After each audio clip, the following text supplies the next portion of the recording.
Brett McKay here, and welcome to another edition of the Art of Manliness podcast. In a story from ancient Greek philosophy, Hercules faces a choice between two paths, one promising pleasure and ease, the other hardship and struggle, but also growth and greatness. According to today's guest, this ancient parable is more relevant than ever. Dr. Paul Taylor, a psychophysiologist and the author of the new book, The Hardiness Effect, returns to the show to argue that comfort has become our default mode, and it's making us mentally and physically sick. To reclaim health and meaning, we must actively choose the path of arete, a life of effort, engagement, and challenge.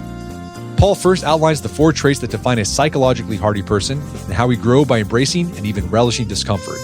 We then dive into the physiological side of hardiness.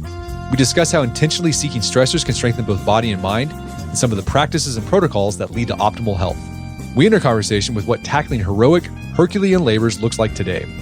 After the show's over, check out our show notes at aom.is/hardiness.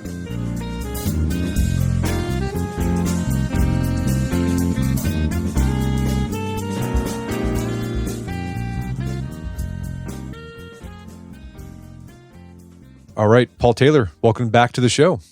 Thanks for having me, Brett. It's such an honor to be a returning guest on your bloody awesome show. Well, we had you on a few years ago to talk about your book, Death by Comfort. You got a new book out called The Hardiness Effect. And I love that word, hardiness, hardy. People need to use that more. And we're going to talk about what that is exactly. But I want to talk about how you opened up this book and how it frames what you talk about in the book. You start off The Hardiness Effect with one of my favorite myths from antiquity. It's the Choice of Hercules. For those who aren't familiar with that myth, can you walk us through it and then explain why did you use this myth as the framework for your book? Yeah, look, it's one of my favorite stories as well, Brett. And the myth goes back to Socrates, who told the story of a young Hercules. And in the Greek version, it was Heracles, but we'll just go with Hercules. So he was the son of the god Zeus. And he found himself standing at a literal and a moral crossroads, and two goddesses appeared in front of him. One was Kakia, who said her name was happiness, but it was actually vice. And the other was arete, which means virtue. Now, Kakia was beautiful and seductive, and she promised Hercules an easy life, one of luxury, one of comfort and pleasure without effort. Everything he could possibly want would be handed to him. And then on the other hand, on the other road was Arete. She was pretty plain in appearance, but she had a bit of a natural beauty. And she told him the truth, that her path would be hard. It would demand discipline, courage, and effort, but it was the only one that led to true fulfillment. So Hercules, as we probably know, he chose Arete's path, and that choice actually defined him. It leads to the famous 12 labors of Hercules. These were impossible challenges that he had to undertake that forged his character and ultimately led to Zeus deifying him, making him a god because he was impressed with his character. Now, this story, it's not just mythological, it's also psychological as well. And it actually inspired Zeno of Citium, who I know you know, Brett, was the founder of Stoicism. And today, this represents the choice that we all have between a life of comfort and a life of challenge. And I used it to frame the hardiness effect because I believe that we're living through our own version of that myth right now. Only Kakia has had a makeover. She no longer tempts us with this debauchery, but seduces us with a life of comfort and convenience, a life of we think about it's climate-controlled homes, processed foods that are engineered to hijack our dopamine systems. We have endless digital entertainment that gives us an illusion of connection, but ultimately delivers loneliness. And this modern life of ease, I think, leads to a life of dis-ease. Now, it's really comfort creep on a civilization scale. We've now medicalized normal emotional experiences. We've traded effort for ease and created a society where the default is comfort. And the outcome really is fragility. It's physical, it's mental, it's emotional fragility. And we see that in rates of obesity, chronic disease, and mental illness reflecting it. So really, the story of Hercules at the crossroads became my metaphor for modern human condition. And every day we choose, do we walk Kakia's path of ease and decay, or Arete's path of discipline, growth, and meaning? And really, the hardiness effect is an instructional manual for choosing arete in the modern world. It's about building the psychological and physiological capacity to take the hard path, because that is the one that leads to the good life. At the beginning of the book, you talk about the consequences of our modern day Kakya path that a lot of Westerners are living. And you get into the statistics: obesity, diabetes, mental illness has just been creeping up for the past several decades. And you argue that it's because just our way of life, where we can be sedentary and be isolated and not do hard things, is what's contributing to that.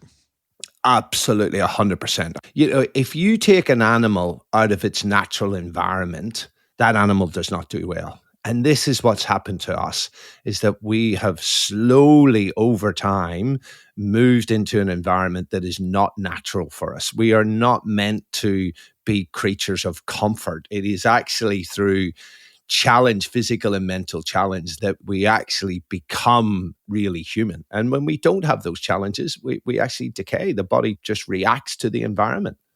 Yeah, I mean, we had Herman Ponsner on the podcast. He studies metabolism. Yes, and one of the things, one of the big takeaways I got from him is the human body has to move. Like, you have to move for overall health. And if you don't, you just get fat.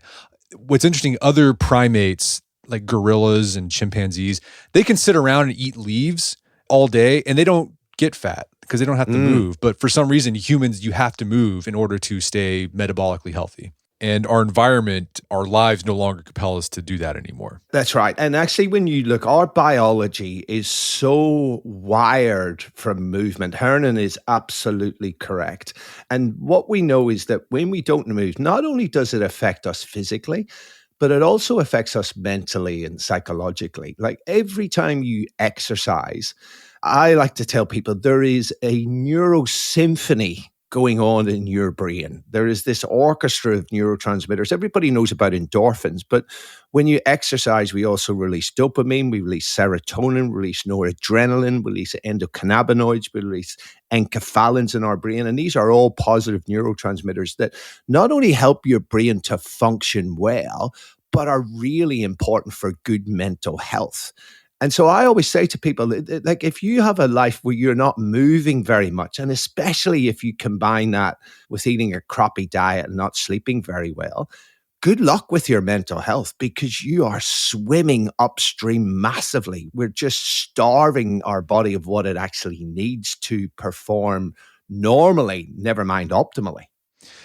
So we all face this choice to choose Kakya. But what the problem with we have today is that it's not so much a choice. Like, Kakya is almost like the default, and you have to kind of fight against it, and you have to intentionally choose arete. I mean, maybe you can argue 200 years ago, you were kind of forced to choose arete because you had to farm and you had to work hard, just to live your life.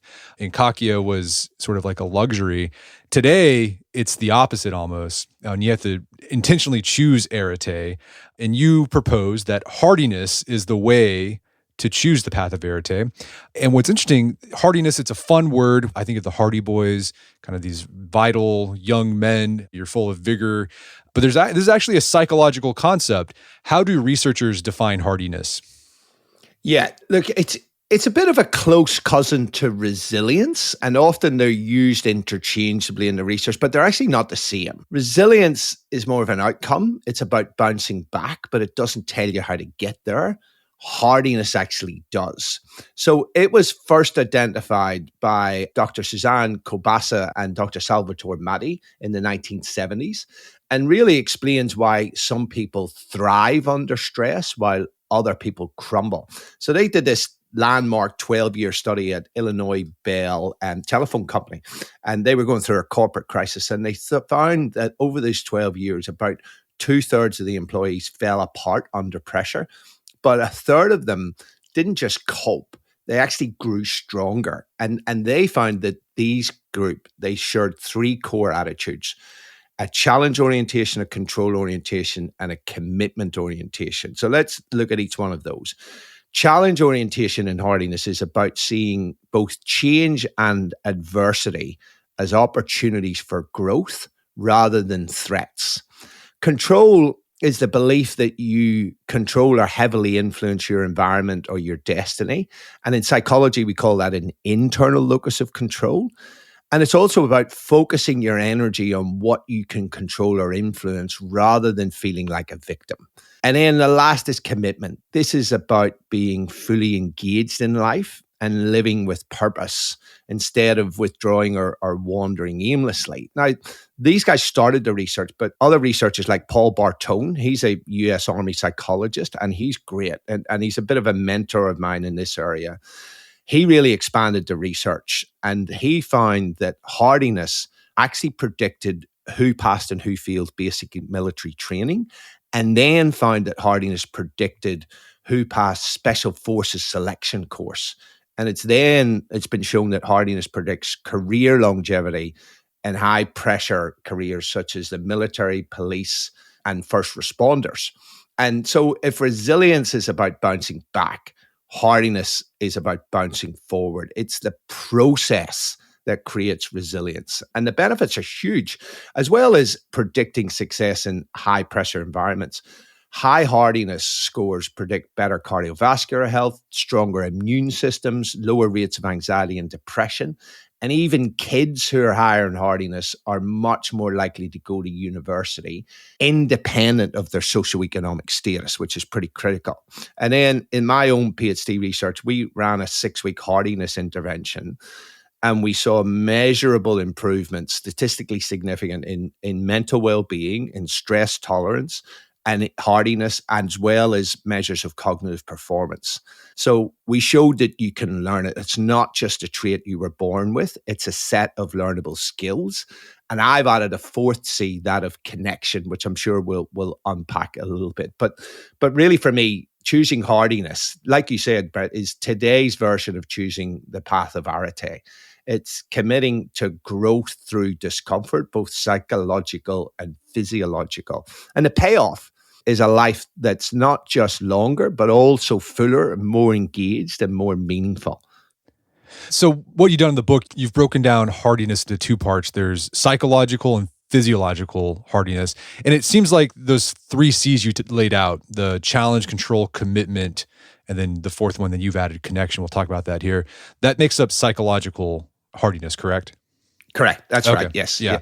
Well, let's dig deeper into these different components, these 4 C's of psychological hardiness. You mentioned the first one is challenge. This is about seeing adversity as a challenge instead of a stressor. How can seeing stress and adversity in your life as a challenge as opposed to something just to upset you, how does that change your psychology and even your physiology? Yeah, it has a massive effect. It changes how we think, how we act, and even how our cells behave. So at its core, challenge orientation is about how we appraise stress. It's the view we take of it. So when something tough happens, whether it's you're in a big project, you've an argument, or some sort of a setback, your brain decides almost instantly, is this a threat or is this a challenge? And that split-second perception actually dictates both your psychological leaning and your physiological response. So if you view it as a threat, you go into avoidance mode. So you're motivated to leave, to procrastinate, to run away. It's the flight part of fight or flight. Whereas if you see it as a challenge, it's what we call approach orientation in psychology. You actually lean in. And then physiologically, it's very, very different.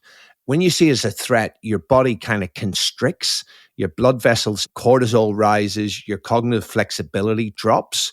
And the chemicals, that the major stress hormone is cortisol. And I'll come back to that in a second. But when you see something as a challenge, your cardiovascular system actually responds like it does during exercise. Your blood flows freely, oxygen delivery improves, performance and cognition actually rise. And this is the fight part of the fight or flight. Now, the chemicals involved in your body with a challenge orientation, it is about the hormones adrenaline and noradrenaline, which in your side of the ditch, they call it epinephrine and norepinephrine.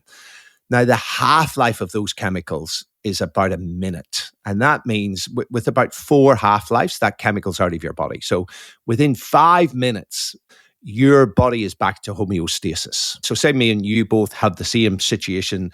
You view it as a challenge. Your body is back to homeostasis within 5 minutes. With me, because I've released cortisol, the half-life of cortisol is well over an hour. So that means that hours later, even when that challenge or threat is gone, my body is still in a stress state. I still have cortisol going through my bloodstream, attacking my organs and my brain. Now, this isn't just theory. There's research by numerous psychologists that show that our mindset towards stress literally changes our biology. And people with a challenge orientation, they recover faster from stress, they got lower inflammatory markers, and they perform better under pressure. And I recently interviewed Professor Jeremy Jameson. He ran a series of experiments with college students before an exam. I think, do you call it the GRE, Brett? Yeah, to get into grad school. Yeah, that's it. The one to get into grad school. And he told half of them that anxiety was a normal thing and it actually prepared their body to action and could translate into better performance. And the other half, the control group, he told no such thing. And then they all did a mock exam. And the people who he primed that anxiety, this challenge orientation, they did better in the mock exam, but they also then did better in the real thing as well. So your perception influences your performance as well. And the Stoics understood this 2,000 years ago. You know, Seneca said, a gem cannot be polished without friction, nor a man perfected without trials. And the idea is that the friction is the forge. Hardiness is about leaning into that friction deliberately. That's the key thing. Yeah, I think that's a powerful concept to understand. If you see your stress in your life, not as a threat, but as a challenge, there's so many benefits to that. Any tips that you found, research-backed tips on how you can strengthen your challenge muscle? I mean, I think one you talked about is this idea of acceptance and reprisal. Yeah. So this is really key. And you know, it goes back to even the Stoics who talked about life being hard. The Buddha, the first noble truth of Buddhism is life is suffering. Well, the word is actually dukkha, which means hard to do. So it's first of all accepting that life is going to be hard. And then it's about accepting that you are going to come through challenges in your life. And I tell this to my kids. I say to my kids, life is amazing, but it is also going to be hard at times. And it's about how you react to that. So first of all, it's just accepting that life is going to be hard, that occasionally you will get shit sandwiches from the universe. And that acceptance puts you into a state where you can then reappraise. This reappraisal is training your brain to interpret stress as fuel rather than poison. I call it stress alchemy. When you feel that surge, the heart rate rising, your tension, instead of saying to yourself, I'm anxious, say, I'm energized. That's the key thing. And this is the psychological framing. And it's basically, the Stoics talked about life being a contest. So it's about getting yourself up for the contest of life and seeing these things as challenges to actually test and develop you. So that's really key. And that reappraisal of viewing stuff as a challenge rather than a threat, you can do it not just in the moment when you're dealing with stress, but also you can look back on it and actually taking time for your listeners to think of times in your life that were really hard or stressful. And then looking back now, like, how did that benefit you? What was the silver lining that came? So you can do this reappraisal two ways. One is viewing things as challenges, but then secondly, looking back on the hard stuff and going, hey, what did I learn from that? How did I actually grow from that? And that's really key. All right, let's talk about that second C, which is control. It's about having an internal locus of control. What can the Stoics and Admiral James Stockdale teach us about developing an internal locus of control? I love that. So I have a copy of Epictetus's Enchiridion, which roughly translates as a manual for life. And the very first line of this is, of things, some are up to us and others are not. This is really about the Stoic dichotomy of control, and it's one of the most powerful psychological tools ever developed. Marcus Aurelius, he put it beautifully. You have power over your mind, not outside events. Realize this, and you will find strength. And this is really what's at the heart of the control component. When you're in control orientation, you don't waste mental energy on things you can't change, whether it's the weather, other people's opinions, the economy, or those sorts of things. You focus on what you can do and what you can influence. And that actually reduces our stress because it takes us out of victim mode and gives us some agency, right? So the Stoics said that we must focus on that which we can control and refuse to invest our energy in that which we can't control. And a lot of people get into trouble psychologically when they're investing their energy in stuff they can't control. They're in their own heads, wishing their past to be different, wishing other people to be different, wishing the universe to orientate around them. These are all things that we can't control. Now, Stockdale, I love that you mentioned Stockdale. He's a bit of a personal hero of mine, and he is a modern day Stoic, and he really embodies this control orientation. Now, Stockdale, he was shot down over North Vietnam, and he spent 7.5 years in the infamous Hanoi Hilton prison camp. And 4 of those years, he was in solitary confinement. He was tortured on 15 separate occasions. But what kept him going was Stoicism, is specifically Epictetus's Enchiridion, that he had brought that to war with him. And when he got shot down, he talks about this in a number of his books. As he ejected out of his aircraft and he was coming down to land, he could see the Viet Cong coming in to capture him. And he said to himself, I'm now leaving my world, the world of technology, and I'm entering into the world of Epictetus. And he knew that he couldn't control his captors or his circumstances or the torture, but he could control how he responded to it. So Stockdale famously, he took control of his mind. He maintained leadership over the other prisoners because he was the senior officer in there, and created meaning within chaos. And it was that focusing on what he can control that was really central to his success in there, and him helping his other fellow prisoners to get through. Now, studies in both military and organizational settings show that people who have a strong internal locus of control, they experience less anxiety, they perform better under pressure, and they recover faster from trauma. And so it's proactive rather than reactive. And you can actually train yourself into this way as well. You can develop your control muscle, if you like. Yeah, how do you do that? Well, it's basically changing your narrative. So say you got pissed off about something. A lot of people will go, they made me angry, or this ruined my day, or I had no choice in this. All of those things are handing away control. It's actually about self-awareness is really the first thing, and reframing that in your head from they made me angry to I chose to feel angry. I decided to let that affect me. Now, that can be a bit uncomfortable at first and a bit awkward, but it really is incredibly empowering, because what you're actually training yourself to do is to realize that you have a choice about how you react to things. That's really key. And I think that another second practice is the Stoic idea of visualizing your day. Now, this might seem a bit pessimistic, but it's actually really helpful. It's basically the Stoics used to, Marcus Aurelius famously would do this.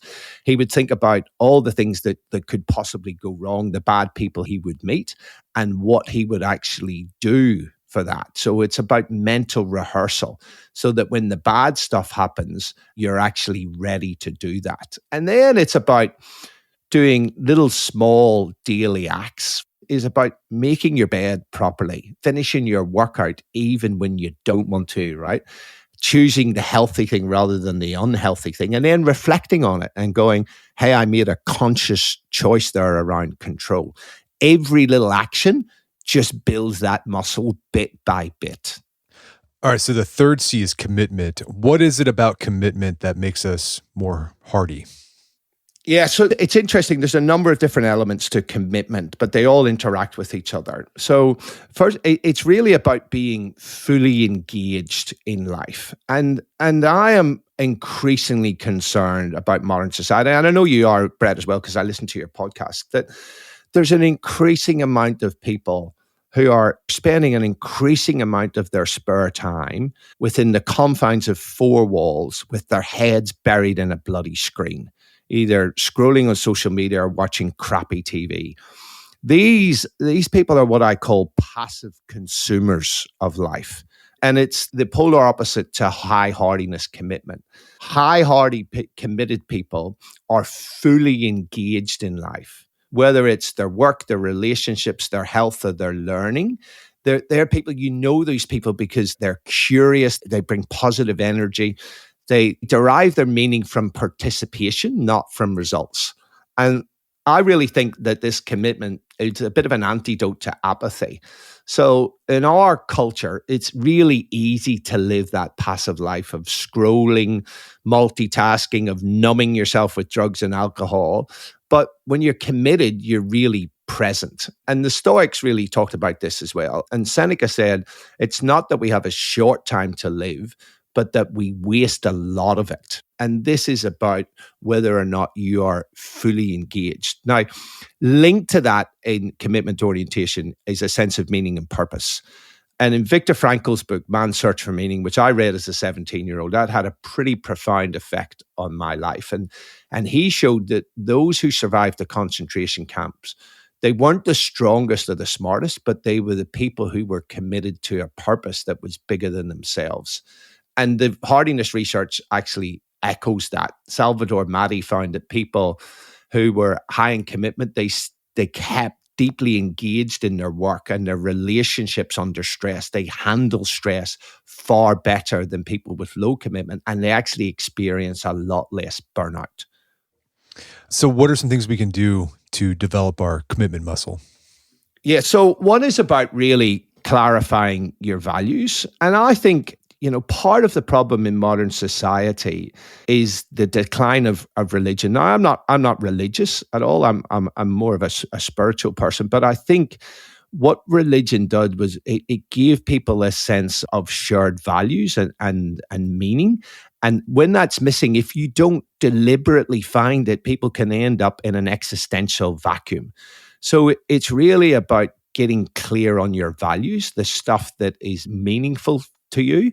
And then it's about creating systems around, because motivation, that will get you started. So this gets into another part of commitment orientation, which is about being committed to your health. It's not just about having goals, but it's about having processes that will actually help you to get to the person that you want to be, and ideally linking them to your values. And then I like to get people to do what I call a tombstone statement, which is, what would you like to be written on your tombstone that would sum up your contribution to society or your little corner of the universe? It's a kind of a morbid thing, thinking of how will I be thought of when I'm dead. But that is the thing that uncovers that deeper sense of meaning and purpose. So getting clear on your values and on your purpose in life, and then trying to live intentionally, using those values as a compass. These are the things that really helps to drive that commitment orientation. All right. So you added a fourth C to these three C's of psychological hardiness. That's connection. That's about connecting with others. What is it about connecting with others that makes us more psychologically hardy? Well, look, Brett, the human brain is essentially a social organ, and we need that social connection. We know that when somebody is lonely, it is as bad for their health as smoking 20 cigarettes a day. It takes 10 to 12 years off your life. And it's hugely, hugely important. We talked about Stockdale and in the Hanoi Hilton. The thing that got these guys through when they were put in solitary confinement was they created this thing called the tap code, where they could tap out the letters of the alphabet on the walls and the pipes, and they created all this shorthand. And the tap code was the glue that held these guys together. When you connect with somebody else, you release oxytocin and vasopressin in your brains. Now, they are the hormones of love, trust, and social bonding, but they are also the most potent anti-stress chemicals that human beings produce. And decades of research on military veterans, as well as people who've been through trauma, shows that those who are socially connected, who have people that they can lean into, they suffer much less PTSD and suicide than people who don't have those social connections. And it's because we are evolved to survive and thrive in tribes. And social support is one of the most powerful buffers against stress that we have. I mean, Paul Bartone showed this on PTSD. And also there's a researcher, I think her name's Julianne, I think it's Holt Lunsted. She showed that people with strong social relationships, they got a 50% lower risk of premature death than people who don't have those relationships. So connection for me is hugely, hugely important. And that's part of today's massive problem of CACIA, is that we are massively digitally connected, more connected than we've ever been, but we are really disconnected when it comes to a face-to-face perspective. Yeah, we had Derek Thompson on the podcast a while back ago. He wrote an article for The Atlantic about how is basically there's no loneliness epidemic because people aren't really feeling lonely because we have all of this technology that basically we don't feel like we're lonely, and so we don't feel like we have the need to reach out to people, but like we're still seeing the ill effects of not actually connecting with other people. Yeah, when you do face-to-face interactions, it is very, very different to online interactions. And he makes a good point that we don't actually notice it because we still think that we are connected, but there is nothing that replaces that face-to-face interaction. And other research has shown that it is about catching up with people in person. It's about having good friends that you will see at least once a month. That is one of the real key things here. Yeah. So it takes intention. Like you have to be intentional about this because everyone's schedule's crazy. You're not just going to run into your friends like maybe you would have done a century ago. You have to plan for it. You have to choose it. You absolutely do. You're 100% right, Brett. And it's not about waiting for other people to organize something. It's about being the connector in your little corner of the universe. Taking that on board, I think, is really key. We're going to take a quick break for a word from our sponsors. And now back to the show. All right, so that's psychological hardiness. So there's the 4 C's: challenge orientation, have an internal locus of control, commitment, so being engaged, have a higher purpose that you're going for, and then connecting with others. That can give you psychological hardiness. Let's talk about physiological hardiness. And we had you on last time talking about your book, Death by Comfort. And one of the things we talked about in that podcast was how hormesis can be the antidote to the damage that all this comfort is causing to us physiologically. For those who aren't familiar with hormesis, what is it? So hormesis is basically, it's summed up by the words of Friedrich Nietzsche. That which does not kill us, and I'm sure all your listeners can finish the sentence, makes us stronger. And this actually goes back to biology, like core biology. Edward Calabrese first noticed in his PhD research, he was giving pesticides to plants to try to kill them and seeing what was the smallest dose that would actually kill them. And he found that at small doses, the plants actually flourished when they were given small doses of poison. And that led him to a whole heap of research, and other researchers that they joined in, that shows that when we are exposed to small doses, intermittent doses of stress, we actually get stronger, more robust at a cellular level. So when your body is presented with stressors, something called the cell danger response kicks off. And that is the cells actually responding to stress by upregulating protective pathways. I describe them in the book. There's things like NRF2 and HIF1, but these drive our antioxidant defenses. They make our mitochondria stronger, and they drive cellular cleanup processes like autophagy. And it's basically your cells saying, hey, we're under a bit of pressure here. We need to get fitter. We need to train for this eventuality. And so for me, physiological hardiness and psychological hardiness, or physiological hormesis and psychological hardiness, they're like two sides to the same coin. The hardy mind reframes stress as a challenge, and the body uses stress as medicine. So we actually, because of exposure to small amounts of stressors, and think of the obvious ones like exercise, cold exposure, heat exposure, all three of these activate these stress response pathways. And not just in humans, in fruit flies, in worms, in cats, in dogs, in rodents, all primates, all respond to those stressors and fasting as well with an upregulation of these stress response genes that in humans switch on at least 300 protective mechanisms. So the goal here is not to avoid stress, but it's to dose it deliberately. So there's a hermetic curve. If you don't do anything, it's bad for you.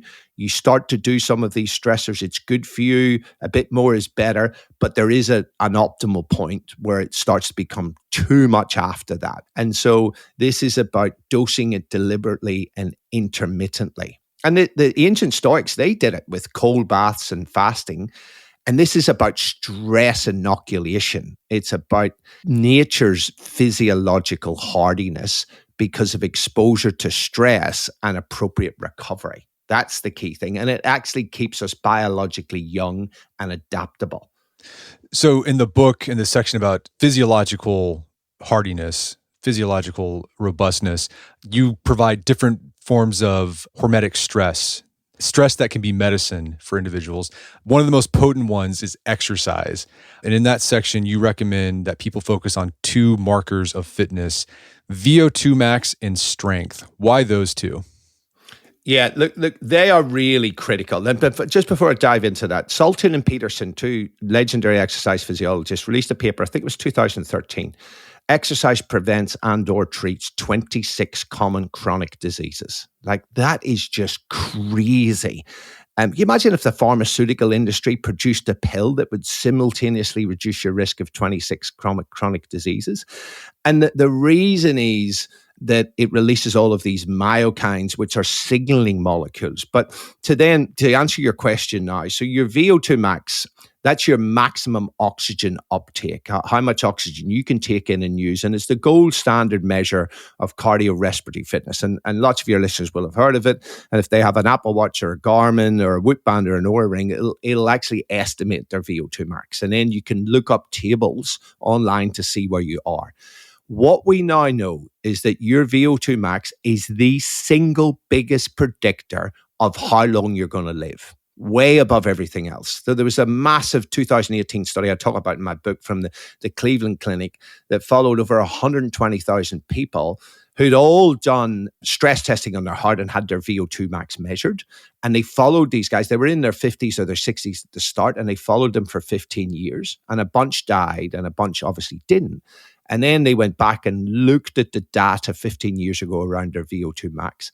And they found that VO2 max was associated with dramatically lower all-cause mortality.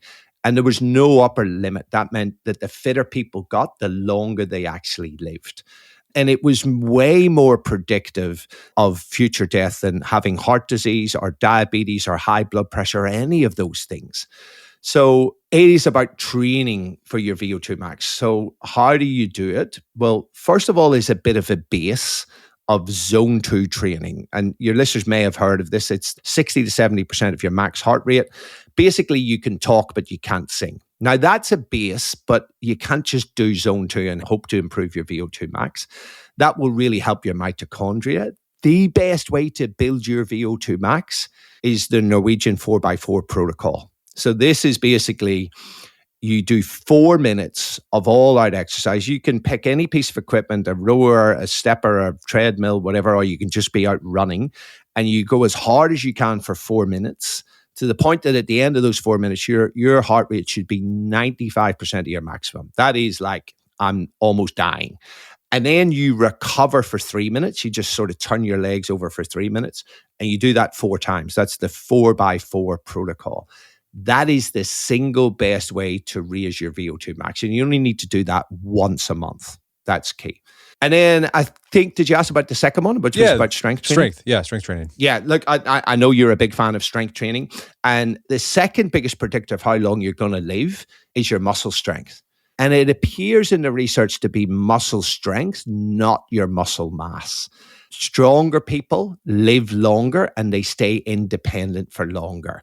And it's because our muscles aren't just for movement. I mentioned it earlier. They are endocrine organs. Your muscle is an endocrine organ that secretes these molecules called myokines that reduce our inflammation, improve our brain health, and improve the health of all of our different organs.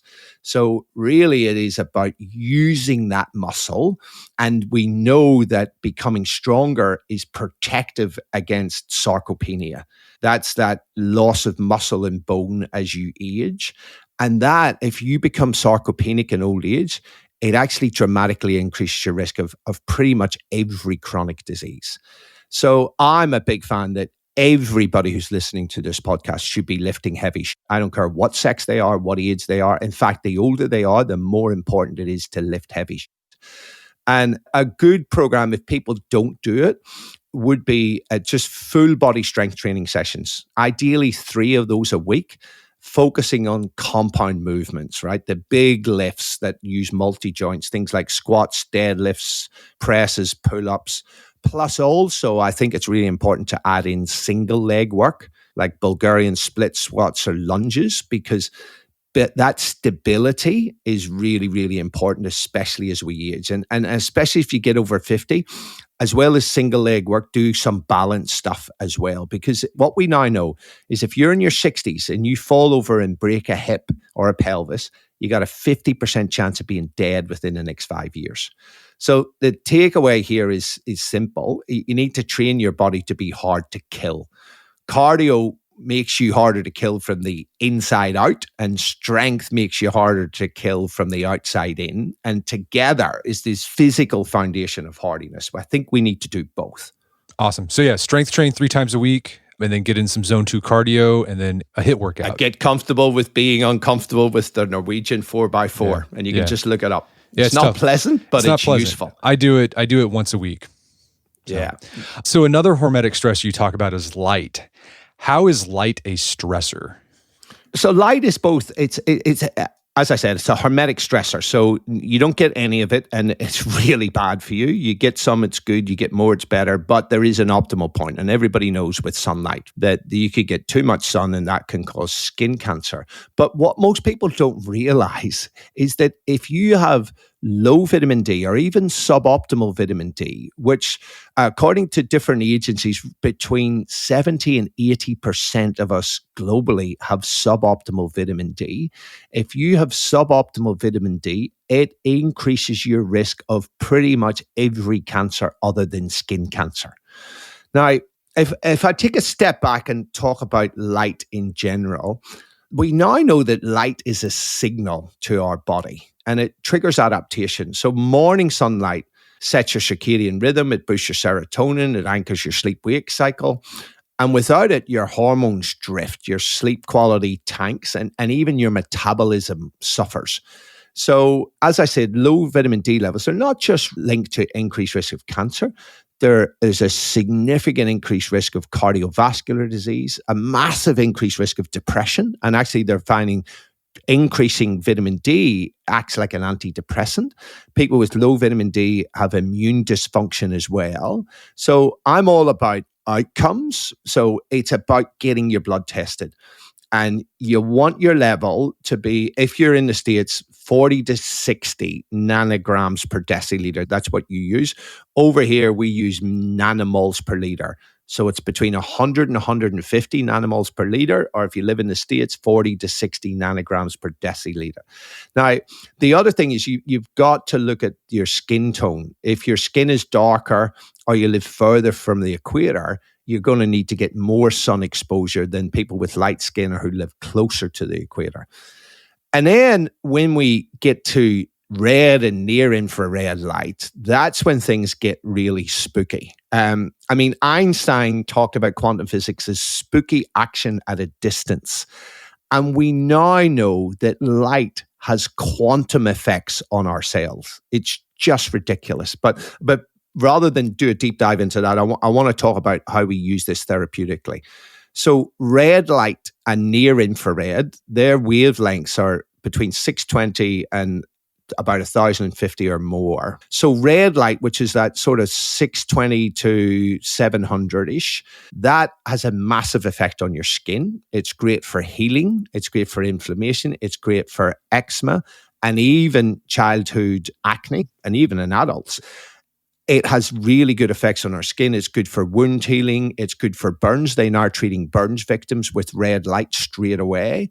And then near infrared light, which has a slightly longer wavelength, kind of 820 to 1,050 nanometers, that actually penetrates through your skin and actually interacts with your mitochondria and triggers the activation of an enzyme called cytochrome C oxidase. That's really important for the electron transport chain. And I don't want to get too geeky in the physiology, but basically, near infrared light stimulates your mitochondria to produce more ATP, this cellular energy. And that's the fuel for everything in your body. And we know that having good, efficient mitochondria protects you against a whole host of physical diseases. So really, this is about driving the cellular agents of energy, your mitochondria, through that near infrared light. And then, as I said, the red light's good for your skin, but also sunlight is also therapy as well. And then the darkness is really, really important as well for those circadian rhythms. Like when you change your sleep-wake cycle, basically you mess with your circadian rhythms and you mess with your biology. Most people don't realize, Brett, that your hormones run off circadian rhythms and lots of your cells do too. So when you mess with your sleep cycles, you're actually messing with your biology. How do you get red light and near infrared light? Yeah, so you can get panels and masks and things like that. So they're all available commercially. And there's a range of expense based on the size of them and the power and all of that sort of stuff. I get mine direct from China from a factory called Red Dot LED, and it's a lot cheaper. And they will make a lot of the ones that American brands put their brand on and double the price from it. But I have a red and near infrared light panel. And I used it. I had open heart surgery at the start of this year because I found I was born with a dodgy aortic valve. And I think that red light and near infrared massively helped my recovery. So another stressor you recommend, a hormetic stressor, is nature. Typically we think of nature as, it's relaxing to be out in nature. How is nature a stressor? Well, it's kind of it's this balance of stress and recovery that's really key. And nature definitely falls up more on the recovery side. Now, there's a bunch of challenges out in nature, temperature variation, terrain, microbes, all of these things that can stimulate adaptation and they strengthen our immune and our nervous system. So we actually know that when you spend time in nature, if you go walk through the forest, you actually pick up some of the microbiome from the forest. Even walking beside the sea, you'll pick up some of the microbiome in the sea, and it actually is good for us. There's stimulation of it. But then spending time in nature can be hugely relaxing as well and can give us profound recovery. The Japanese, they call it Shinrin-yoku, or forest bathing, as some people may have found. And when I was researching the book, I couldn't believe how many research studies there were around forest bathing. And study after study showing that spending even 20 minutes in nature lowers your cortisol, lowers your blood pressure, lowers your heart rate, and actually improves immune cell activity. And then we have the microbiome connection that I talked about. So when you or your kids, they play in the dirt or the garden or you walk barefoot, you're actually exposed to the microbes in the soil and they interact with the microbes in your skin and even in your gut. And that helps us to regulate inflammation and immune function. So we know that kids who live on farms, adults who live on farms, have got much more diverse microbiomes than people who live in cities. And this is linked to something called the hygiene hypothesis, that basically our obsession with cleaning and disinfecting everything has actually weakened our immune systems and increased rates of autoimmune disorders and allergies. And an interesting little tidbit for your listeners, Brett. I live in Melbourne in Australia. That has the highest rate of allergies anywhere in the world. And you know what they've linked it to? Melbourne also has the highest rate of cesarean section births anywhere in the world. And what we now know is that being born cesarean section completely changes the immune system, mostly through the gut microbiome. Having a natural birth actually triggers the activation of the immune system. So that time in nature is hugely important. And then there's this whole idea of grounding or earthing, which I used to think was woo-woo. But again, looking into the research, there's actually a lot of physics behind it. That basically when your feet or your body is in contact with the Earth's surfaces, the electrons on the Earth, they have biological effects. Now, the research is pretty early, but it's very, very interesting. And there is evidence, increasing evidence of improved sleep, reduced inflammation from grounding or earthing. And probably it's due to changes in our autonomic nervous system and oxidative stress as well. So just getting out, spending some time walking, getting your feet, your bare feet on the surfaces of the earth, grass, sand, rock, whatever, actually reconnects us to the world and resets our electric charge. It's pretty bonkers, but it is real.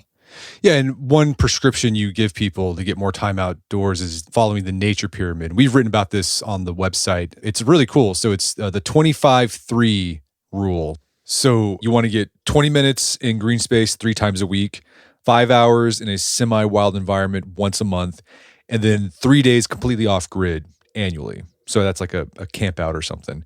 And that'll give you enough nature that you need for overall health and well-being. Yeah, I love that. I love the stuff that's just simple that people can go, yeah, you know what? I can do that. And I tell you what, if you do that 25-3 prescription, you will notice a significant effect. Going back to that balance between stress and recovery, you talk in the book about nutrition and you focus on a few things that are essential for health and strength. You talk about avoiding ultra-processed foods, which is something we discussed the last time you're on the show.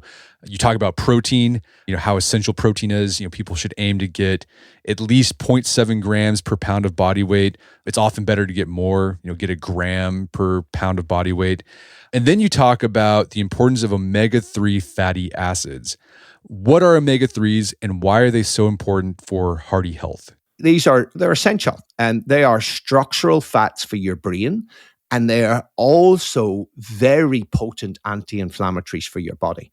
And I really encourage people to get their omega-3 index tested. You can do this at OmegaQuant, QUANT.com. I've got no association with these guys whatsoever. They just do brilliant testing. So they'll give you an omega-3 index or an omega-3 score. It's the amount of omega-3s and percentage of those fats in your red blood cells. And what we now know is that if people with a score of 8%, they live about 5 years longer than those who score around 5%. Like, you show me one thing in nutrition that can extend lifespan by 5 years. I don't think there's anything other than omega-3 fatty acids. And what we now know is that the Japanese, on average, their omega-3 index is about 8%, Americans is about 5%, and the Japanese live 5 years longer than the Americans. So we really need to increase our omega-3 index. And we can get there if you eat lots of fish. That's why the Japanese have it, particularly fatty fish, salmon, sardines, anchovies. But a lot of people will have to be supplemented. If you're not eating fish 3 or 4 times a week or more, you really got to supplement. And about 2 grams of high quality fish oil, or if you're plant-based, algal oil, the stuff that the fish feed on, that is actually a really good way to reach your omega-3 fatty acids as well. And I think, as well as minimizing ultra-processed foods, they are the 2 most powerful nutritional interventions you can do. Yeah, something I've been doing lately for the past couple of months is I've started eating anchovies and sardines. As a kid, I was like, that's gross. Never, that's what grandpas eat. Yes. But then Michael Easter, he had an article on a Substack about you need to eat more small fish. I was like, okay. So I went to Whole Foods and bought some cans of sardines and anchovies, and they're not bad. They taste like tuna fish. Anchovies are a little salty, but I try to get like 2 to 3 of those a week. And it's easy and it's cheap. It's not that expensive. Yeah, that's right. And I'm a fan of eating anchovies. And I think it's useful to explain to people why small fish don't live as long. The big fish, particularly big fish like tuna, you'll find that they tend to have more heavy metals in them, more mercury, because they eat lots of small fish. So having the small fish like sardines and anchovies is a really good way to do it. So you wrap up the book revisiting the myth of Hercules, and you frame your recommendations using Hercules' mythical 12 labors. And they're kind of a summary of the principles we discussed. So let's end there. What are the Herculean labors a modern person should undertake to live a life of arete? Yeah, look. The first one I think is overarching, and it's actually forging the hardiness mindset. This is that actually choosing to see change and adversity as opportunity for growth, just as Hercules did. And then it's embrace life's challenges. And I love this idea that the Stoics talked about. Life is a contest. The Olympic Games are upon us. And I think we need to view life as a contest and actually get into the contest with passion and view all of these challenges as little tests of your character and wake up every day and go, you know what? I'm ready for the contest. I think that's really key. Then it's, focus on the stuff that you can control. Don't invest your energy in the stuff you can't. Get committed to life, be fully engaged in life. I get people to look at their screen time. And, if you're spending 3 hours or 4 hours of your life on screens, extrapolated over your lifetime, that's like 10 to 15 years of your life with your head buried in a screen. So for me, it's about choosing to engage fully in life. And then the other C about connection, having meaningful face-to-face interactions with friends. And then the rest of it is really about that physiological hardiness, is actually engaging in these deliberate stressors of exercise, of heat, of cold exposure, of nourishing your body when you're eating, of exposing yourself to beneficial light, and then making sure that you recover. But the key for me, Brett, I think the last thing that I'd like to impart to your listeners is that, recently scientists have roughly estimated our chances of ever having been born. And they reckon it's about 1 in 400 trillion. And if you think about it, all of your ancestors, way back to your Homo habilis, Homo erectus ancestors, they all had to survive in order for you to be alive. Somebody probably survived the plague in England, one of your ancestors. Somebody probably survived just World War I or World War II. But this is the thing, is waking up every day and going, I have won the greatest lottery ever. I've had a 1 in 400 trillion chance of being alive. Let's not waste it. And let's embrace the contest. I think that's the key thing. Well, Paul, this has been a great conversation. Where can people go to learn more about the book and your work? So the best place to go would be my website, which is paultaylor.biz. The book, you can get it there. You can also get the book on Amazon, and also my podcast, which is the Hardiness podcast. I think if you're interested in this, there's going to be a big deep dive on hardiness in that podcast. Fantastic. Well, Paul Taylor, thanks for your time. It's been a pleasure. Thank you for having me on again, Brett, and love your work. Absolutely love it. Thank you so much. My guest today is Dr. Paul Taylor. He's the author of the book, The Hardiness Effect. It's available on Amazon.com and bookstores everywhere. You can find more information about his work at his website, paultaylor.biz. Also, check out our show notes at aom.is/hardiness, where you can find links to resources where we delve deeper into this topic.